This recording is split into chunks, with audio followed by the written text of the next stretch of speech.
छत्तीसगढ़ के मुख्यमंत्री विष्णुदेव साय ने कहा कि प्रभु श्री राम के ननिहाल और माता शबरी की पावन भूमि पर छत्तीसगढ़ की साहित्यिक, सांस्कृतिक और कलात्मक परंपराओं को नई ऊर्जा देने के उद्देश्य से राज्य स्तरीय युवा कवि सम्मेलन का आयोजन किया गया।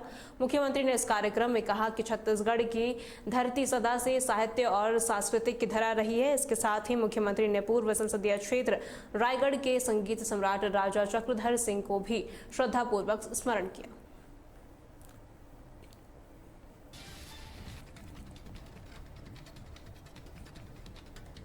वहीं मध्य प्रदेश के कॉलड्रिप कफ सिरप के सेवन से अब तक 14 बच्चों की मौत होने के बाद हड़कंप मच गया है और मृतक बच्चों का आंकड़ा लगातार बढ़ता जा रहा है।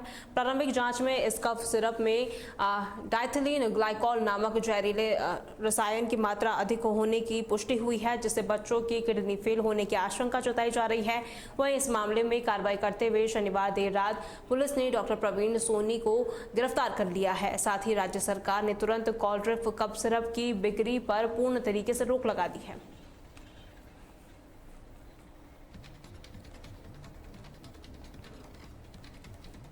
वहीं छत्तीसगढ़ के बस्तर दौरे पर पहुंचे केंद्रीय गृह मंत्री अमित शाह ने मुख्यमंत्री विष्णुदेव साय के साथ बस्तर दशहरे के मुरिया दरबार में हिस्सा लिया और स्थानीय प्रतिनिधियों से मुलाकात की। इस दौरान अमित शाह ने कहा कि केंद्र और राज्य सरकार बस्तर के विकास के लिए पूरी तरह प्रतिबद्ध है और 31 मार्च 2026 तक हर गांव में बिजली, पानी और सड़क पहुंचने का लक्ष्य रखा गया है।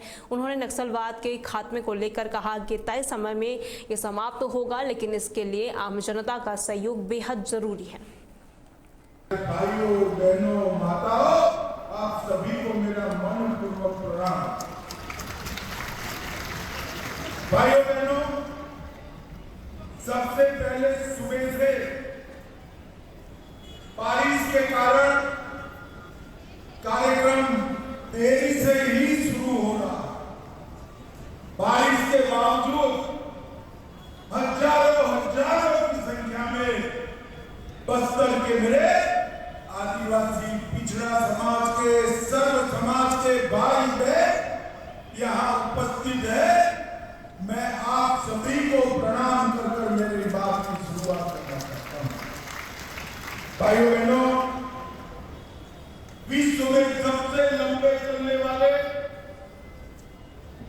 सुरक्षा कैंप घूम रहे हैं और वहां पर हम लोग सड़क, बिजली, पानी, राशन सब पहुंचाने में सफल हो रहे हैं।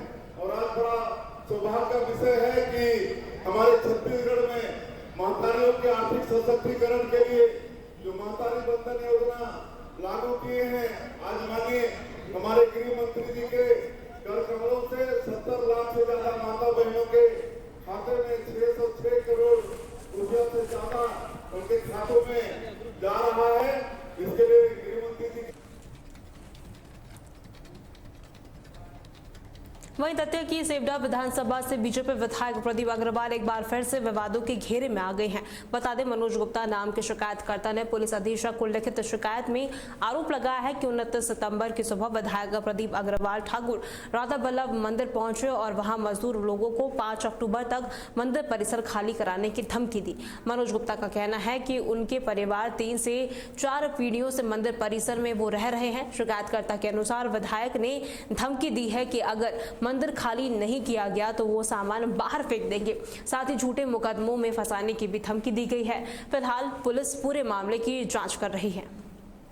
उन्होंने बनवाया था, वो वर्तमान में पीढ़ी दर पीढ़ी हम रहते हुए आ रहे हैं और करीबन तीसरी पीढ़ी, चौथी पीढ़ी है, हम चौथी पीढ़ी से रहते हुए आ रहे हैं। अभी तक कोई, अब ये विधायक जी आ गए हैं, ये अनसरी हमको परेशान कर रहे हैं। एक हमारी लूट भी कर चुके हैं ये लोग, जिसका सामान आज भी वर्तमान में उन्हीं के पास है, उसकी कोई कार्रवाई नहीं हुई। हम आवेदनों पे आवेदन देते आ रहे हैं, ना पुलिस ने कोई कार्रवाई की और ना किसी ने कार्रवाई की। उसके पश्चात हमारा न्यायालय में भी केस चल रहा है, न्यायालय में भी चल रहा है। उसके दरमियान भी ये हमको रोज़ धमकियाँ देते जा रहे हैं कि हम तुम्हारा सामान फेंक देंगे, तुम्हें मरवा देंगे, तुम्हें गोली हलवा देंगे। इस तरीके से ये धमकी दिन पे दिन देते आ रहे हैं। हम लोग बहुत भयभीत हैं, ना कोई काम कर पा रहे हैं, ना कुछ कर पा रहे हैं, ना कहीं आ पाते हैं, ना जा पाते हैं। क्योंकि ये विधायक के रोल में सारे लोग बात करते हैं, सारे एक दूसरे की धमकियाँ देते हैं। कौन से विधायक है? कौन? एक प्रदीप अग्रवाल है, सियोड़ा विधायक, इनके वर्तमान में, और साथ में जो आते हैं सुभाष सिजरिया हैं, वंश गोपाल सिजरिया हैं, और ये अपना राजकुमार सेठ हैं, ये सब इन्हीं की आड़ में चाहे जैसे वो पटांग बोलते हैं, गाली रोज करते हैं, यहाँ तक कि पुलिस तक की धमकी देते हैं कि इनमें पट्टे पड़वाएंगे हम, इस तरीके से भी धमकी देते हैं। हम बहुत डरे हुए हैं, बहुत मायूस हैं, हमारा कोई साथ नहीं दे रहा है। अभी एडिशनल साहब से मिले थे आपके आश्वासन? एडिशनल साहब से मिले हैं, उन्होंने ये आश्वासन दिया ठीक है हम इसका। फोन लाइन की ओर रुख कर लेते हैं। हमारे संवाददाता निशांत तिवारी हमारे साथ जुड़ चुके हैं। निशांत, किस चीज को लेकर ये विवाद काफी ज्यादा बढ़ता हुआ नजर आ रहा है?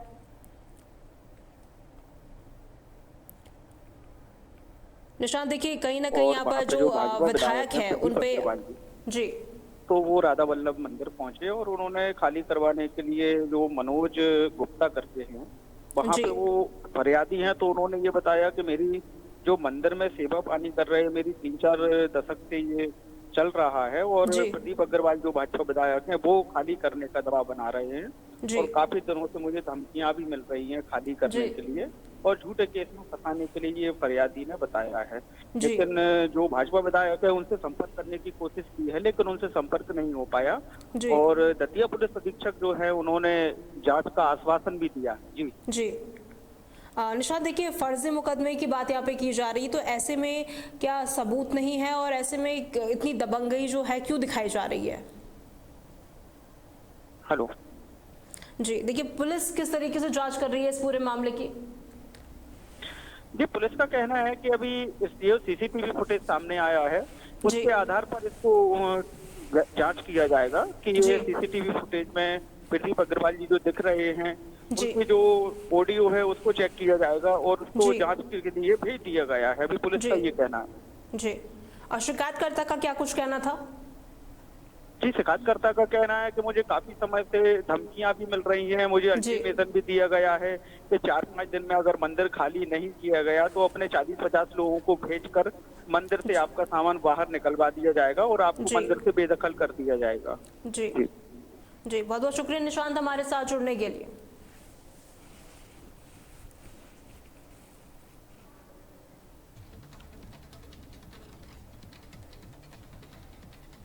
खबर उज्जैन से है, जहां आरएसएस के 100 वर्ष पूरे होने के उपलक्ष्य में बड़नगर में एक विशाल पथ संचालन निकाला गया जिसमें हजारों की संख्या में लोग शामिल हुए। नगर की गलियों और मुख्य मार्गों से निकले इस भव्य संचालन का नगरवासियों ने जगह जगह पुष्प वर्षा कर स्वागत किया।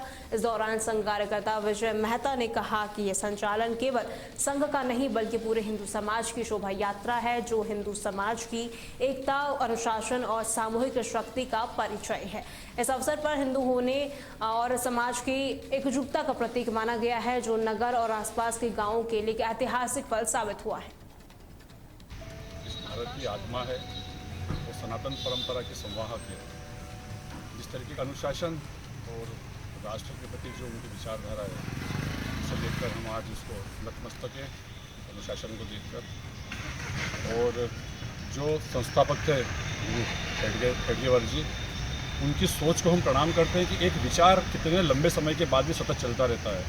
100 वर्ष के पहले उन्होंने जो बीज संघ के नाम का लगाया था, आज वो शारीरिक रूप से जरूर हमारे बीच नहीं है लेकिन 100 वर्षों के बाद भी उनके द्वारा लगाया हुआ वो विचार आज इतने बड़े स्तर पर एक वटवृक्ष के रूप में रहेगा जो कि दुनिया का सबसे बड़ा प्रजातांत्रिक संगठन के रूप में उभर कर आएगा। इसकी कल्पना शायद गुरुजी ने उस समय किस तरीके से की होगी ये हम नहीं जानते हैं, लेकिन ये हमारे लिए सौभाग्य की बात है कि उनकी विचार शक्ति में कितना दम था। उस विचार शक्ति के फैलते हुए 100 वर्षों के बाद भी संघ कितने अनुशासित तरीके से राष्ट्र सेवा में समर्पित है, देश सेवा की नीतियों में समर्पित है।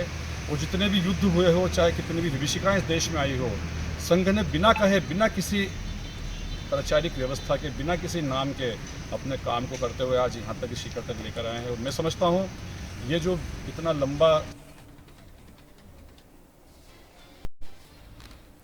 वहीं सारंगढ़ बिलाईगढ़ के थाना सरिया पुलिस ने अवैध गांजा परिवहन के खिलाफ बड़ी कार्रवाई की है। मुखबिर की मिली सूचना के आधार पर पुलिस ने थाने के सामने घेराबंदी कर एक सफेद रंग की कार को रोका। वहीं तलाशी के दौरान कार के अंदर बने एक गुप्त चैम्बर से 8 किलो 335 ग्राम अवैध मादक पदार्थ गांजा बरामद किया है, जिसके बाद पुलिस ने गांजे के साथ आरोपी चालक को गिरफ्तार कर लिया है और उसे रिमांड पर जेल भेज दिया गया है।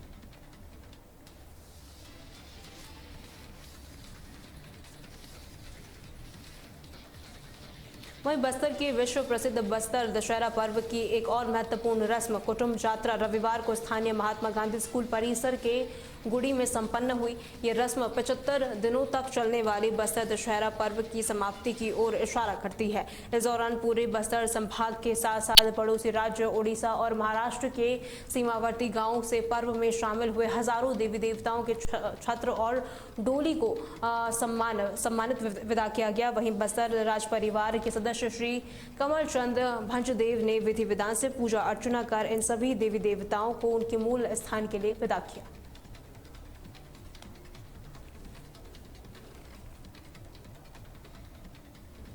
मध्य प्रदेश और छत्तीसगढ़ की अहम खबरों के लिए फिलहाल के लिए इतना ही। खबरों के लिए बने रहें तहलका डिजिटल के साथ।